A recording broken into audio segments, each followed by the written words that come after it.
Okay. All right. So I am here and we're in the studio and I have some special guests and I'd like for them to introduce themselves. They are from Willow Ministries. Go ahead and introduce yourself. Val, why don't you start? Tell everybody who you are, where you're from, and then someone take over with what do you do now? What's the ministry that you do now? Okay, I'm Vaughn from Central South Dakota on the Crow Creek Sioux Reservation at Willow Ministries, Fort Thompson, South Dakota. And that's perfect. And she's married to me. And she's married to you. Lucky her. Yeah. Oh. And I'm Rob Vaughn, and I met Val at the University of Nebraska, where we both came to Christ. Is part of a campus ministry. Fell in love and got married. And how long have you guys been married? I think it's going to be 38 years. 38 years now. May 9th. Yeah. Wonderful. That's wonderful. We are celebrating our 14th. My wife and I is our 14th. So we got some ground to make up on you guys, but that's pretty cool. That's a great start. You mentioned earlier if there were any Cornhusker fans. My sister-in-law is, but the only thing they can really celebrate right now is volleyball. That's pretty much all you got right now. That's doing really, really well. And they didn't do so great the last tournament. I mean, they were doing all right. Yeah. I married into an Iowa Hawkeye family. Oh. Do you need to leave? I know. I was gonna say end of the interview, and we're done. So every time they play, I always send my sister-in-law little jabs over text message. So. Oh yeah. What is Willow Ministries, and how did it all get started? Sure. Willow Ministries is a nonprofit Christian ministry, mainly on and to the people of the Crow Creek Sioux tribe in central South Dakota. And it got started just in a real grassroots manner. I was a federal park ranger. My job led me to the reservation, Val and I, and to get one of the few jobs that a non-tribal member could have within the exterior bounds of the reservation, managing the lands, helping to manage the lands of the Missouri River. And one step led to another, where God opened up an opportunity for us to purchase land on the reservation, which rarely happens, and then moved down there and started a little house church. And it was just kind of one little God step after another until we both left the jobs that we had. And what started off in our living room really as a house church grew into a full-fledged ministry in 2001. Wow. Yeah, that's awesome. And so from 2001 to today, you've been working that ministry as it's grown, as it's changed. Correct. Wow. So 24 years. Yeah, it's hard to believe. 24 years. Wow. So in that time, we were talking, because we met earlier with the elders and some of the staff, and we were talking earlier about how difficult a ministry it is to work on and with at a reservation and in that area. I had a different question for you specifically. I mean, for both of you, you can answer it. Anybody who's been in ministry for any length of time that stays in a certain area has the challenge of loving the people. Have you grown in your love for the people there in the ministry? Has that been a struggle for you? Have there been times where it's like, I'm sure there's been times where it's like, let's get out of here. But every preacher I've known that stayed, or every ministry person that stayed in an area, they've gone through phases of like, I see why God has me here and I love these people. But at the same time, it's like, also, I hate being here. So, whether you're in, Las Vegas or in Missouri or where you're at in South Dakota, how has that journey been for you of you're ministering to a group of people? How do you love them? And have you grown in your love for them? And I'm just putting her on the spot right now. That's not very nice of me. Actually, it's not too hard of a question.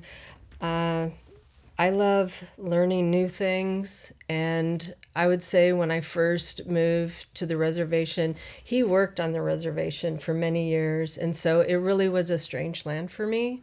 And I was very fearful, just to be honest.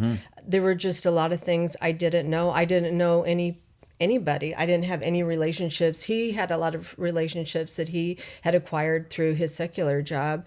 And so for me, what I did was I started taking classes over at the reservation across the river at it was a community college, but I took Lakota studies. I learned language. I learned about their culture, and that it helped me to understand them as a people, and to what I really saw was that God works in all cultures, and so many beautiful things within their culture really pointed to a creator. And so it just made me, I just really love their culture. It's very relational. And when you're with people that are very healthy, it's just how this church should be. And so it gave me a real vision. I guess taking those classes helped alleviate the fear through education, and then that made me feel more comfortable. And I think too, early on, the mindset, well, we talked about it a little bit earlier in the meeting, but there's so much hopelessness and so many really hard things that the people there go through. It is very overwhelming, very, very overwhelming. Yeah. And that's what I experienced early on. But I really chose to just try to make a difference in people's lives, one life at a time. And having that perspective, I always felt like I had a good day if I helped one person at a time. And really focusing on relationships, because within the culture there, everything is very relational. And we catered our ministry to have that same flavor. Everything that we do is connected with food. So we're eating, absolutely. which is always a great thing, but it gives you the space of time that you can really spend with people and get past the weather and how are you doing to what's really going on in their lives. And then getting those deep relationships, because that's what I love, is those deeper relationships.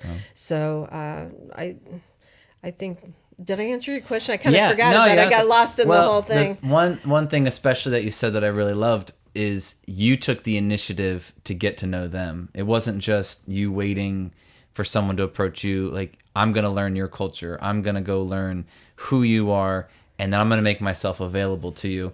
And I think there's something to be said. You were talking earlier about how we are all missionaries. We all have a platform to share with other people. Sometimes it's hard to do that in your hometown, but a lot of times I talk with people who want those deep relationships, but they're waiting for someone to come do it for them. And maybe a good, application point is just sometimes you have to take the initiative to do that for somebody else. And in return, I'm sure there's many life-giving relationships you have with people there that are encouraging to you because you took the initiative, which I think is great. So what about you? Have you always loved that area? There's people, you're kind of a wild man. We've talked about a little bit. It's just loving to be out there. Like, have you grown in your love for the people that you're ministering to? Yeah, that's a good question. And I would say one thing with Val first, if I could. Please. You got the mic. I'll throw it in reverse. I think one advantage that Val had she said she didn't know anyone and went out and learned the culture and became, acquainted with the language and the people, and people grew to love and respect her because of that. And an older Native American man there in the community, Jim Hislaw, who at first was very much against the ministry, and somebody challenged him, well, have you ever been out there? and he's like, well, I haven't. So he came out with the mindset, well, I'm going to go out there. Because you're just the white guy wanting to save everybody. Savior complex. So I'm going to go out there so then I can feel free to talk bad about him. Yeah. Which, he said that afterwards. Yet he came out and a solid Christian man, loved, grew in his love for the Lord, and he adopted Val. Within the culture, there's called a hunka. It's Hunka, the English way to write it. A hunka ceremony, which is the making of a relative ceremony. It's a very Like, I choose you to be a part of Yes. my family. And so it's an adoption. Wow. It can be me adopting you as a brother, me adopting somebody older as a parent, a child. So it goes a lot of directions. In the U.S. culture, you think of parents adopting a child. Right. And so he actually adopted Val as a Hunka daughter. Wow. And when you do that within the culture, you get a star quilt. It's a sunburst design on a quilt. And you wrap that person in it. And it symbolizes kind of your love and acceptance of them, and you make them a Hunka. Wow. And so Val was adopted into that Native American family there, and so just a very beautiful What an honor. Yeah, what an honor. And it's really a beautiful aspect of the culture that we share too. Then that. God, the morning star, Jesus Christ, he's holding out Christ to adopt you as a Hunka child, and within the culture, then it's a very vivid picture of salvation, because people understand how humbling it is when you get wrapped in a quilt to be adopted. You feel very undeserving. Yeah, and someone else took all that time. Anyone who knows how long it takes to make quilts that's a lot of time and thought into all that stitching and now you're giving this to me. That's huge. But the question for me, and I went to school to be a wildlife biologist because I don't really care for people. Just kidding. Shh. Yeah, don't let that out. But I not that I don't care for. I wasn't comfortable. I'm not necessarily an extroverted person out there, and God used that career choice, I guess, eventually to do the switcheroo and get me use that as an end to a place where He does that. Yeah. I didn't know. He's tricky like that. I wasn't told that. No one warned you. And so when I took the federal park ranger job there on the reservation, because the Missouri River flows along the edge of the reservation, and I managed the land along the river there. I took we moved there. I took the position because I love nature. It's a beautiful area in the Dakotas. And people say, well, when were you called to the Dakota people? And I say, I really wasn't. Yeah. I mean, I guess Val and I came to Christ in college, and we really were blessed with some strong discipleship and teaching that wherever you are, you grow where you're planted. That's where you bloom where you're planted. Yeah. You are a missionary, and we took that to heart. And when we were in the little town of Highmore off the reservation, we tried to help with the youth group, and when couldn't hire a preacher because it's a rural area, and preached for months. And so when God opened up an opportunity for us to move to the reservation, it wasn't the thought of, these poor people or this situation, or I have a heart yearning for the Dakota Sioux people or Native American people. I didn't have, to me, it's like, hey, it's a good paying job. It's in a beautiful place. I like to hunt and fish. I do get along in the culture. I see that God wired my mind where I could fit in down there. And so when people say, when did God first call you to the Dakota people? I say, well, I don't think he did. And I don't mean that in a bad way. I love the people. I mean, majority of all my friends are Native Americans. Everybody, our kids, now our grandkids hang out with are Dakota Sioux people, but they're people. Yeah, yeah. And God's called you to be Christ-like, or a representation to everybody. And it is a very beautiful culture, and it is very different than the standard, I guess, American culture. Oh yeah, but very different. But in the end, people are people. There's the same heartaches, the same challenges, and I guess ultimately there's the same solution as a relationship with Christ. Yeah. And so,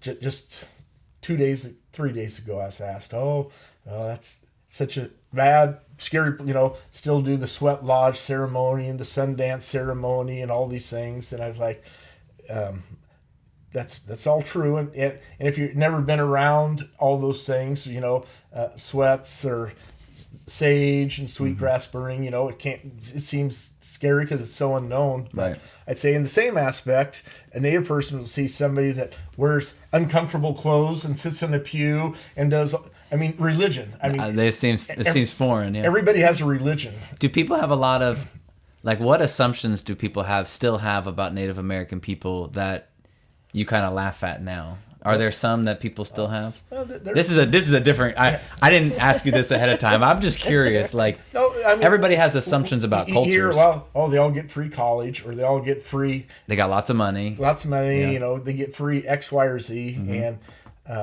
there are a few tribes, like in a real urban area, that might have a big casino resort, and so there's a few of those, like in rural.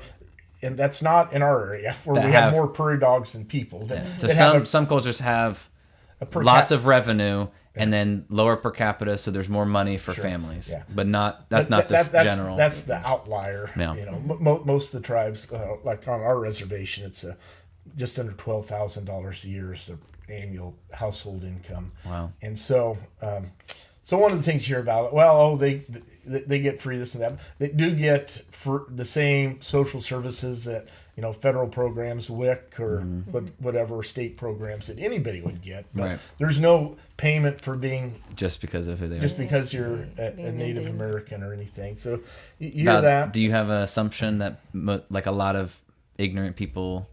That sounds harsh. Like, are there some that like people make and you're like, that's not that true? Well, in general, too, they ask if they still live in teepees. Like, Really? Yes. Oh, yeah. Oh, yeah. We get that one a lot. No. And actually, They're riding bareback horses everywhere.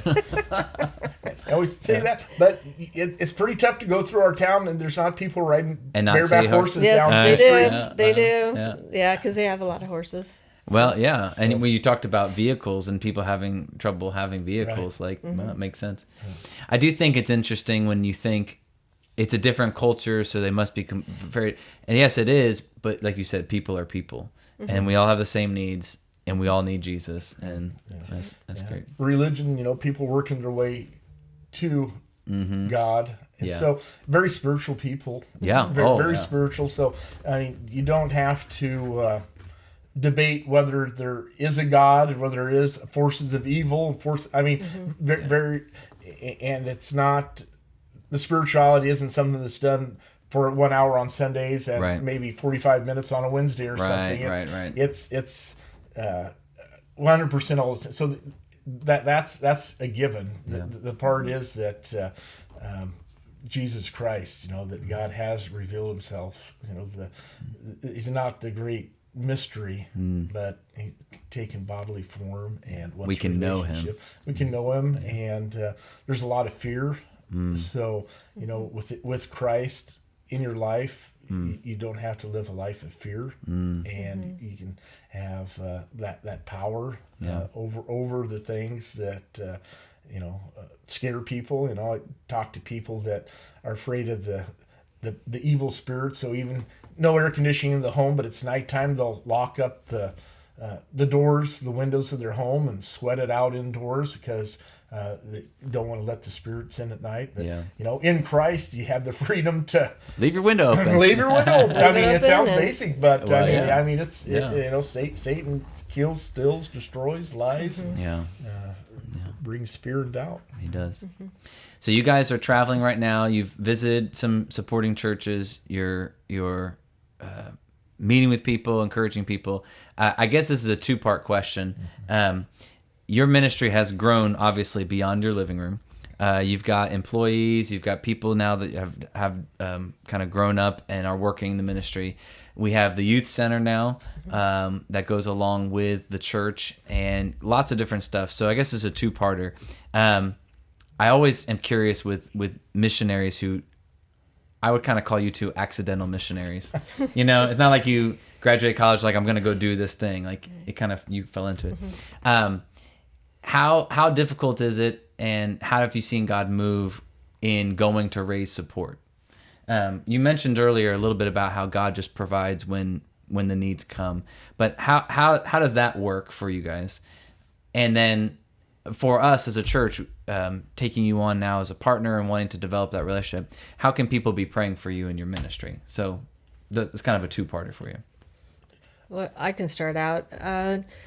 For me, there was a learning curve to understand that getting support isn't really about the support. It's about relationships.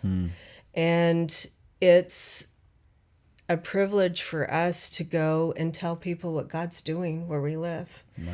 And we find that, even as a board and a staff, one day a month we have a prayer and fasting day, and we dedicate that to praying for needs for the ministry. One of those would be financial, but physical health, all sorts of different things that we pray for. Yeah. But that is like a big source of where our support comes from, because we pray for those divine appointments, and God just puts people in our path that meets our needs. And I think too, you asked a question earlier. I think my faith has grown so much living where we live, because I see God providing just in ways that are just miraculous, like outside of the box. Like he provides just in having this history where he continues to do that, and knowing I don't know where it's coming from, but he's always provided, and I know he will. Yeah. And just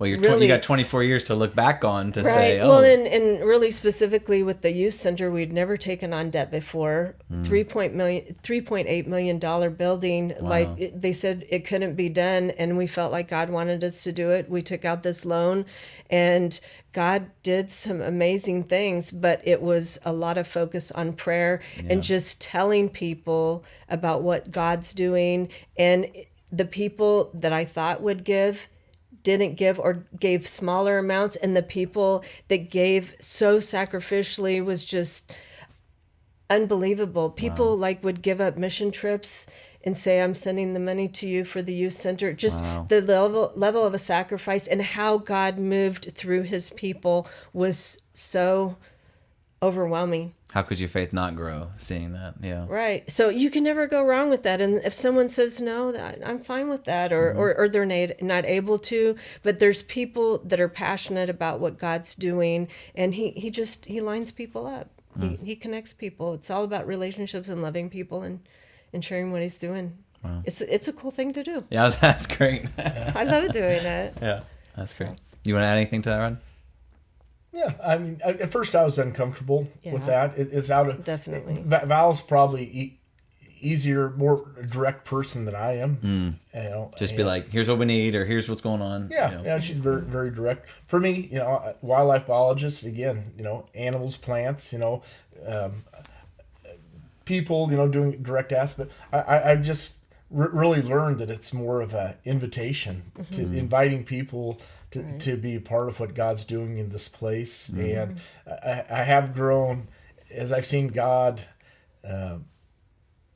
at work and being able to share what he's done. It's really exciting. So I always look at it as an opportunity to glorify God and to share what he's doing. And yes, there are physical needs, and it's a strange place, because within the reservation it's like a third world country monetarily, but everything's at American prices, our fuel, our gas, our salaries. And so a church, say in Guatemala, it grows and it hits a certain point and it's sustaining, because but on the reservation, as it grows, it's actually converse our the financial demand. So people will say, well, you've been around for 27 years. Why aren't you self-supporting? I said, we're less self-supporting than we've ever been, because we've grown. And so the gap has grown because the people coming on board within the community are well below the pop. Yeah. So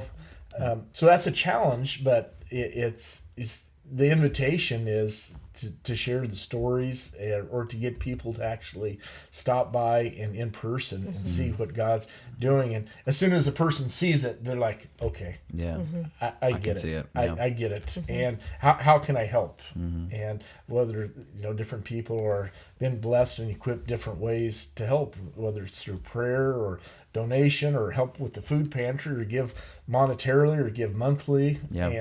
And again, so when we say that God has always provided, it's not like we're just sitting back and like, hey, let's open the mail and see what God sent in. I mean, you have to do your due diligence, that is hard work when you're trying to do ministry. But God has always provided in some real amazing ways. That's awesome. How can the church be praying for you too? You talked, Val, a little bit about having prayer partners really makes a difference in covering your ministry and your people in prayer and support. Give us some one or two specific things that we can be praying for you guys. I'd say one of the most important things would be just open hearts of the people where we're at, that they can receive Christ. I mean, it's our desire that everyone come to know him. So and we're seeing transformation throughout our community. It's slow, but we're seeing that. That would be number one. Number two is just really praying for our staff. It's a hard place to live. There's things that we have to see that are very unpleasant. There are things that we have to do we don't know how to do. And it's very comforting to me to know that other Christians are praying for us. And also, we get spiritual attacks too. Spiritual, sometimes this last year we went through a lot of sickness within our staff. So really physically, emotionally, and spiritually praying for our staff, because when our staff goes down, then they're rendered ineffective. And so those two things would be important. And I guess the third one would just be divine appointments, for whatever God has for us. And I would say if there's somebody that would really like to specifically be praying for the ministry, we have a prayer warrior email that we send out monthly. It's not something we ask that it specifically not be like posted on the bulletin board, but right. It's very specific. Individuals and situations that should be confidential. But if any individual that hears this does want to get a hold of us, you can go to just Google Diamond Willow Ministries and you'll pull up our, we can put the link in the description here. But if you let us know, then we'll put you on the prayer warrior and you get that monthly. And we really appreciate, there's a lot of individuals, there's a lot of older folks, older saints that really aren't in a position to give financially, but they're prayer warriors. Oh man! And so needed. They get that and they're praying for us, and that's a beautiful gift that they're able to do. So that is an opportunity. That's wonderful. Yeah. Well, thank you both for doing this on a short notice, and thank you for being flexible and willing, and we really appreciate you both being here. Thank you very much for the opportunity. It's been a pleasure. We're very grateful. Awesome. Yes. All right. Well, we'll see you guys next time on this podcast, and thanks for joining us.